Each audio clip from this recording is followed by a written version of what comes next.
So the vision behind the World Race Food Experiment, that's what I'm calling it until I have a more catchy name for it, is to kind of see if I can prove this hypothesis I have, which is that you can live on the World Race food budget at home in the States. And I say you can live on it, I'm not saying you can enjoy it.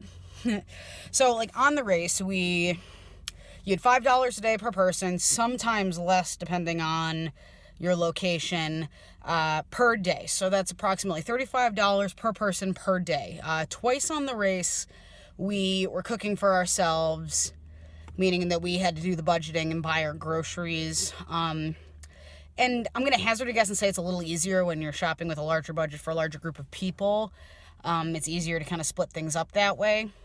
So the goal here is to go grocery shopping here at Aldi with $35. That's it, and that's all I'm eating for the week.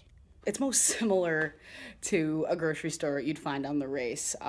It's got a decent selection, but nothing spectacular. And the brands aren't ones that you usually find in other grocery stores. So that was kind of my thought process on that.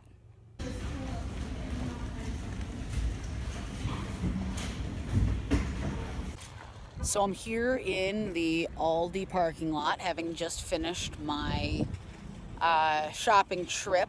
So I've got, you can really see, about 3 bags worth of stuff. I'm going to get into that a little more when I get home and sort it out. It ended up coming to about just under $33, which leaves me about $3 for kind of some flex spending in the event that some things run out or I really find myself in dire straits.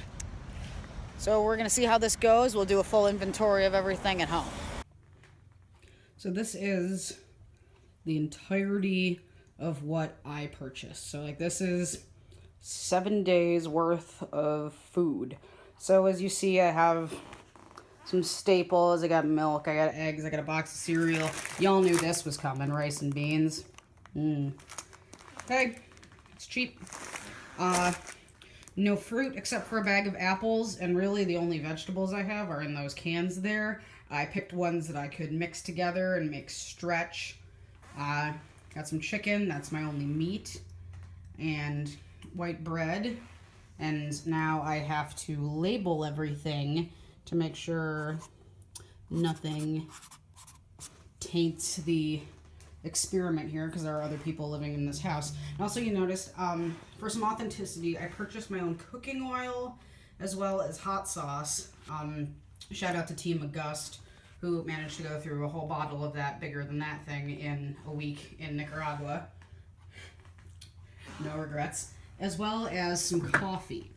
And it's instant.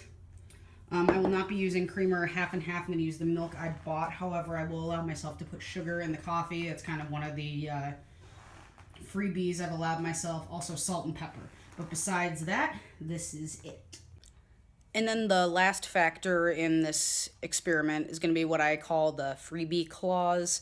And that's like, to best describe it, for example, at my church, every morning before and between the services, there are bagels and various baked goods. In the parameters of this experiment, I'm allowed to eat a bagel because it's there. I'm not actively seeking it out, but I can't, bring home extra stuff. And that's also a pretty normal thing for the race. Like, you do take advantage of some of the freebie options here and there, and quite often, when it comes to church, there is food involved, or at least, coffee or something. So I get my non-instant coffee one time this week. And then I've got a family dinner on Saturday. So I will eat there, but I will not bring anything home. I will not overdo it. And hopefully you'll get to see some of my relatives in Friday's video, because that'll be fun.